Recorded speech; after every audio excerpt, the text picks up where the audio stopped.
आज लंच कौन खाई भात ना रुटी। आज गोटे आश्चर्य कथा शुणे माने वीडियो पूरा देखी सारापर चिंता करेंगे।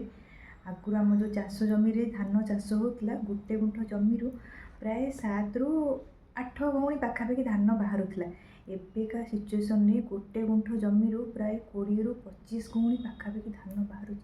भावतु तो जमीर उर्वरता ह्रास पाँच तो एत अमल होमी कहीं लोक संख्या दृष्टि चाष जमी बहुत सारा सार औषध दिया जोटा डायरेक्ट इनडायरेक्ट आम बॉडी को जाऊँच जो थी 5 जन रू जड़े लोक मोटा विभिन्न प्रकार हेल्थ इश्यू घरे घरे आ बहु जनकर यही सब जो स्किन में भी इश्यू आसूँ भेराइटर स्किन डिजीज आजिकल सल्यूशन फास्ट है निज प्लेट को बालांस करूँ। भात व्हाइट जिनस जहाँ भात रुटी जहाँ रखिले गोटे रखिए ता सहित प्रोटीन रखिए फैट रखिए आ सबुठ बड़ जिन किसी फाइबर रखिए आ होल डे रे आपण ओजन हिसाब से पानी पूरा कंप्लीट करेंगे जोटा बॉडी रू सब जिनस पूरा बाहर हेल्प कर।